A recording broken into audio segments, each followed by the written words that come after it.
ഗതിയില്ലാതെ അവസാനത്തെ അടവ് പുറത്തെടുക്കുകയാണ് ബി.ജെ.പി. തട്ടിപ്പും തിരിമറിയും നടത്തി മഹാരാഷ്ട്രയിൽ ഭരണം പിടിച്ചുവെങ്കിലും മുഖ്യമന്ത്രി കസേര പോകുമെന്നായപ്പോൾ ഇന്ത്യ സഖ്യത്തിന്റെ കാല് പിടിക്കുകയാണ്.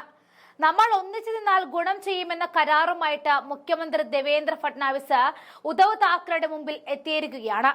ഈ വിളി ഒരു പേടിയിൽ നിന്നും ഉടലെടുത്തതാണ്. മഹാരാഷ്ട്രയിലെ ചില പഴയ കൂടിച്ചേരലുകൾ തങ്ങൾക്ക് പണിയാകും എന്ന പേടി. വരുന്ന തദ്ദേശീയ തെരഞ്ഞെടുപ്പിനോടനുബന്ധിച്ച് ഉദ്ധവ് താക്കറെയും രാജ് താക്കറെയും പല വേദികളിൽ ഒന്നിച്ചു കണ്ടത് നിൽക്കക്കളിയില്ലാതെയാണ് ഫഡ്നാവിസ് ക്ഷണം നടത്തിയിരിക്കുന്നത്. ഉദ്ധവ്ജി, നിങ്ങൾക്ക് ഭരണപക്ഷത്തേക്ക് വരാമെങ്കിൽ വരാമെന്നും താക്കറെ പക്ഷമായ ശിവസേന അംഗവുമായ അംബാസ് ധൻവേയുടെ യാത്രയപ്പ് ചടങ്ങിൽ സംസാരിക്കുകയായിരുന്നു ഫഡ്നാവിസ് പരാമർശം നടത്തിയത്. വന്നപാടെ അത് ഇന്ത്യ സഖ്യത്തിന് മുന്നിലുള്ള കീഴടങ്ങൽ ആയി ചിത്രീകരിക്കപ്പെടുകയാണ്. വരാനിരിക്കുന്ന മുംബൈ തദ്ദേശീയ സ്വയംഭരണ തെരഞ്ഞെടുപ്പിന് മുന്നോടിയായി താക്കറെ കസിൻസ് ഇതുവരെ സഖ്യം പ്രഖ്യാപിച്ചിട്ടില്ല എങ്കിലും മഹാരാഷ്ട്രയുടെ താൽപര്യങ്ങൾ സംരക്ഷിക്കുന്നതിന് സഹോദരന്മാർ ഒന്നിക്കേണ്ടത് കാലത്തിന്റെ ആവശ്യമാണെന്ന് ചുറ്റുമുള്ളവർ പറഞ്ഞപ്പോൾ അവരുടെ ഒത്തുചേരലിന് കൂടുതൽ സാധ്യതകൾ ആയി. അപ്പോഴാണ് മറുകോളടിക്കാനുള്ള ഫഡ്നാവിസിന്റെ വരവ്. ജൂലൈ 5 നടന്ന മെഗാ റാലിയിൽ താക്കറെ കസിൻസ് അനുരഞ്ജന പാതയിലാണെന്ന സൂചന ഉദ്ധവ് നൽകിയിരുന്നു. ഒന്നിച്ചു നിൽക്കാനാണ് ഞങ്ങൾ ഒന്നിച്ചത്, മുംബൈയിലും മഹാരാഷ്ട്രയിലും ഞങ്ങൾ അധികാരം പിടിച്ചെടുക്കും എന്നായിരുന്നു ഉദ്ധവ് പറഞ്ഞു വെച്ചത്. ഹിന്ദി അടിച്ചേൽപ്പിക്കാനുള്ള നീക്കത്തിനെതിരെ ഉദ്ധവിന്റെ ശിവസേനയും രാജ് താക്കറെയുടെ നവനിർമ്മാൺ സേനയും രണ്ട് വഴിക്കാണ് പോരാട്ടം നയിച്ചത്.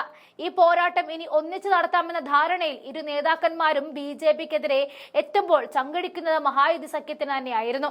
തദ്ദേശീയ തെരഞ്ഞെടുപ്പിൽ കളം മാറും. മുംബൈ അടക്കമുള്ള കോർപ്പറേഷനുകളിൽ രാജ് താക്കറെക്ക് നിർണായക സ്വാധീനമുണ്ട്.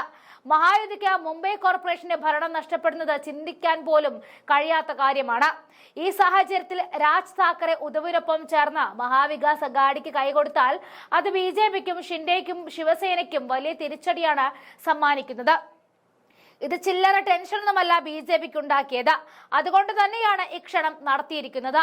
മഹാരാഷ്ട്രയിലേക്ക് അവർ ഭരണം പിടിച്ചതിൽ വോട്ട് അട്ടിമറി രാഹുൽ ഗാന്ധി നിരന്തരം ആരോപിക്കുമ്പോഴും അതിൽ സത്യമുണ്ടെന്ന് നാൾക്കുനാൾ തെളിഞ്ഞു വരുമ്പോഴും ഇന്ത്യ സഖ്യത്തിലേക്ക് ഫഡ്നാവിസ് അഭ്യർത്ഥനയുമായി എത്തുന്നത് ഗുണം തന്നെ ചെയ്യും. മുംബൈ, താനെ, പൂനെ കോർപ്പറേഷൻ അടക്കം സംസ്ഥാനത്തെ തദ്ദേശീയ തെരഞ്ഞെടുപ്പ് നടക്കാനിരിക്കെ ഇരുവരും കൂടുതൽ ചർച്ചകളിലേക്ക് കടക്കുമെന്നും അഭ്യൂഹങ്ങൾ ശക്തമാവുന്നുണ്ട്. ലോക്സഭാ തെരഞ്ഞെടുപ്പിൽ അട്ടിമറി വിജയം നേടിയ മഹാവികാസ് അഘാഡിക്ക് തിരിച്ചുവരവിനുള്ള സാധ്യതകളും തെരഞ്ഞെടുപ്പിൽ അവശേഷിക്കുന്നുണ്ട്.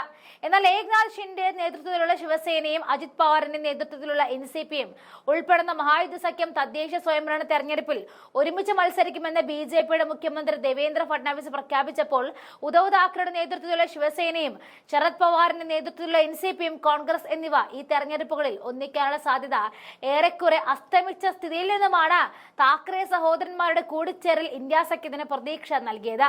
2005 ഉദ്ധവുമായുള്ള അഭിപ്രായ വ്യത്യാസത്തെ തുടർന്ന് രാജ് താക്കറെ അവിഭക്ത ശിവസേനയിൽ നിന്നും പിരിഞ്ഞ് മഹാരാഷ്ട്ര നവനിർമ്മാൺ സേന രൂപീകരിക്കുന്നത്.